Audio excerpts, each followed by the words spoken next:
ឯកឧត្តមឧបនាយករដ្ឋមន្ត្រីប្រចាំការវង្សសីវិសុទ្ធអញ្ជើញដឹកនាំសិក្ខាសាលាស្ដីពីការវិយតម្លៃផលប៉ះពាល់នៃលិខិតបទដ្ឋានគតិយុត្តនិងការប្រតិបត្តិល្អនៃលិខិតបទដ្ឋានគតិយុត្ត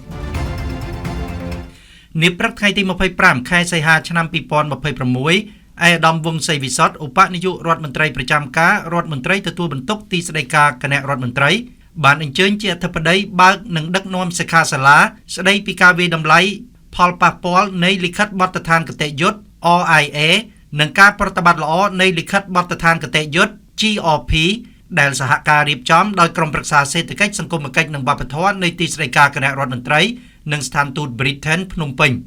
សិក្ខាសាលានេះមានការអញ្ជើញចូលរួមពីសំណាក់លោកជំទាវ Abigail Fryer អនុប្រធានបេសកកម្មការទូត Britain ភ្នំពេញឯកឧត្តមលោកជំទាវតំណាងក្រសួងស្ថាប័នពាក់ព័ន្ធនិងថ្នាក់ដឹកនាំនិងមន្ត្រីរាជការនៃអង្គភាពចំណុះទីស្តីការគណៈរដ្ឋមន្ត្រីប្រមាណ500នាក់លោកជំទាវ Abigail Fryer បានលើកឡើងនៅការគាំទ្រចំពោះការខិតខំប្រឹងប្រែងរបស់រាជរដ្ឋាភិបាលកម្ពុជាក្នុងការពង្រឹងគុណភាពតម្លាភាពប្រសិទ្ធភាពនៃគោលនយោបាយនិងលិខិតបទដ្ឋានគតិយុត្តលិខិតបទដ្ឋានគតិយុត្តល្អពិតជាមានសារៈសំខាន់ក្នុងការរួមចំណែកដល់ការកសាងសេដ្ឋកិច្ចប្រកបដោយភាពរឹងមាំនិងភាពប្រកួតប្រជែងហើយ RIA ដើរតួនាទីស្នូលនៅក្នុងដំណើរការនេះទន្ទឹមនេះគោលនយោបាយជាតិស្តីពីការប្រតិបត្តិល្អនៃលិខិតបទដ្ឋានគតិយុត្ត GRP គឺមានសារៈសំខាន់ណាស់សម្រាប់កម្ពុជាព្រោះវាជះឥទ្ធិពលទៅគ្រប់ផ្នែកនៃសេដ្ឋកិច្ចនិងសង្គមកម្ពុជាទាំងមូលឯកឧត្តមឧបនាយករដ្ឋមន្ត្រីប្រចាំការវង្សសីវិសុទ្ធបានគូបញ្ជាក់ថាក្រោមការដឹកនាំប្រកបដោយចក្ខុវិស័យវែងឆ្ងាយរបស់សម្ដេចធិបតីហ៊ុនម៉ាណែតនាយករដ្ឋមន្ត្រីនៃព្រះរាជាណាចក្រកម្ពុជាបានដាក់ចេញនូវយុទ្ធសាស្ត្របញ្ចកោណដំណាក់កាលទី1ដោយផ្ដោតអាទិភាពខ្ពស់លើការកសាងមូលធនមនុស្សការអភិវឌ្ឍសេដ្ឋកិច្ចការកសាងស្ថាប័ននិងការលើកកម្ពស់អភិបាលកិច្ចឯកឧត្តមឧបនាយករដ្ឋមន្ត្រីប្រចាំការបានបន្តថាពេលដែលសេដ្ឋកិច្ចកម្ពុជាកាន់តែរីកចម្រើននិងធ្វើសមាហរណកម្មកាន់តែស៊ីជម្រៅកំណើនប្រកបដោយចីរភាពត្រូវពឹងផ្អែកយ៉ាងសំខាន់លើផលិតភាពអ្នកវិនិយោគនិងគុណភាពស្ថាប័នដូច្នេះការកែតម្រង់ប្រព័ន្ធច្បាប់គឺជាស្នូលដ៏សំខាន់ដែលមិនអាចកាត់ផ្តាច់បានឡើយពីការកែតម្រង់សេដ្ឋកិច្ចនិងការកែតម្រង់អភិបាលកិច្ចនិងស្ថាប័នជាមួយគ្នានេះច្បាប់និងលិខិតបទដ្ឋានគតិយុត្តគឺជាផ្នែកមួយនៃរចនាសម្ព័ន្ធស្ថាប័នក្នុងសេដ្ឋកិច្ចនិងការគ្រប់គ្រងប្រទេសការរៀបចំលិខិតបទដ្ឋានគតិយុត្តបានល្អនឹងជួយការពារពលរដ្ឋនិងផលប្រយោជន៍សាធារណៈក៏ដូចជាគាំទ្រដល់វិនិយោគសហគ្រិនភាពនិងការប្រកួតប្រជែងប៉ុន្តែផ្ទុយទៅវិញការរៀបចំលិខិតបទដ្ឋានគតិយុត្តមិនបានល្អឬអន់នឹងបង្កើតនៅបន្ទុកមិនចាំបាច់ការជន់សមត្ថកិច្ចគ្នាបង្កើតភាពមិនច្បាស់លាស់អនុលោមភាពទាបនិងបង្អាក់ដល់ការវិនិយោគដូចនេះគោលដៅរបស់យើងមិនមែនត្រូវរៀបចំច្បាប់ឲ្យបានច្រើនឬក៏មិនត្រូវរៀបចំច្បាប់សោះនោះដែរប៉ុន្តែអ្វីដែលសំខាន់បំផុតគឺរៀបចំច្បាប់ឲ្យបានល្អសម្រាប់បម្រើឲ្យគោលបំណងត្រឹមត្រូវច្បាស់លាស់ហើយយកទៅប្រើប្រាស់ឲ្យត្រូវចំកន្លែងនិងអនុវត្តឲ្យបានម៉ឺងម៉ាត់ដោយមិនលើសមិនខ្វះឯកឧត្តមឧបនាយករដ្ឋមន្ត្រីប្រចាំការមានប្រសាសន៍ផងដែរថាការវាយតម្លៃផលប៉ះពាល់នៃលិខិតបទដ្ឋានគតិយុត្ត RIA មិនមែនជារឿងថ្មីទេសម្រាប់កម្ពុជាប៉ុន្តែជាការដាក់ឲ្យដំណើរការឡើងវិញក្នុងដំណើរផ្លូវមួយដ៏វែងឆ្ងាយដែលយើងត្រូវរៀបចំប្រព័ន្ធឲ្យរឹងមាំពិសេសធ្វើស្ថាប័ននីយកម្មនិងការកសាងសមត្ថភាពព្រមទាំងការរៀបចំក្របខ័ណ្ឌច្បាប់គោលនយោបាយនិងវិធានសម្រាប់គ្រប់គ្រងកិច្ចការ RIA ជាឧបករណ៍ដ៏សំខាន់ក្នុងការរៀបចំគោលនយោបាយនិងលិខិតបទដ្ឋានគតិយុត្តឲ្យបានល្អប្រសើរដោយផ្អែកការវិភាគស៊ីជម្រៅនិងមានលក្ខណៈវិទ្យាសាស្ត្រយើងគួរធ្វើ RIA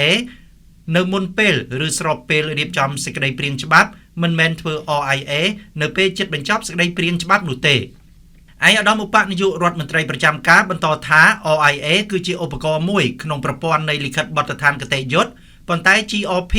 គ្របដណ្ដប់លើវត្តនៃលិខិតបទដ្ឋានគតិយុត្តទាំងមូលដែលរាប់ចាប់តាំងពីការកំណត់អត្តសញ្ញាណបញ្ហាការវិភាគលើជំរឿសការពិគ្រោះយោបល់ការវាយតម្លៃផលប៉ះពាល់ការរៀបចំសេចក្តីព្រាងការអនុវត្តការតាមដានការវាយតម្លៃនិងការពិនិត្យឡើងវិញនិយាយតាមបែបសាមញ្ញ RIA គឺជាឧបករណ៍សម្រាប់ឆ្លើយតបនឹងសំណួរថាតើហេតុអ្វីត្រូវរៀបចំលិខិតបទដ្ឋានគតិយុត្តហើយគួររៀបចំតាមវិធីណាខណៈ GRP ជាក្របខ័ណ្ឌឆ្លើយតបនឹងសំណួរថាតើរដ្ឋត្រូវគ្រប់គ្រងការអនុវត្តលិខិតបទដ្ឋានគតិយុត្តនោះយ៉ាងដូចម្តេចឯកឧត្តមឧបនាយករដ្ឋមន្ត្រីប្រចាំការបានគូរំលេចថាភាពជោគជ័យនៃយន្តការ RIA គឺអាស្រ័យលើការបដិញ្ញាចិត្ត និងសមត្ថភាពរបស់ក្រសួងស្ថាប័នដែលជាអ្នកអនុវត្តផ្ទាល់ហេតុនេះទីស្តីការគណៈរដ្ឋមន្ត្រីនឹងផ្ដល់ការបណ្ដុះបណ្ដាលដល់ក្រសួងស្ថាប័នរហូតដល់អាចអនុវត្តការងារនេះបានដោយខ្លួនឯងប្រកបដោយនិរន្តរភាពកម្ពុជាយើងគួរហ៊ានចាយថវិកាដើម្បីគ្រប់គ្រងដល់ការអនុវត្តមុខងារនីតិកម្មការកែតម្រង់ច្បាប់និងមុខងារ RIA ដោយមិនត្រូវរងចាំតែជំនួយពីដៃគូអភិវឌ្ឍនោះឡើយ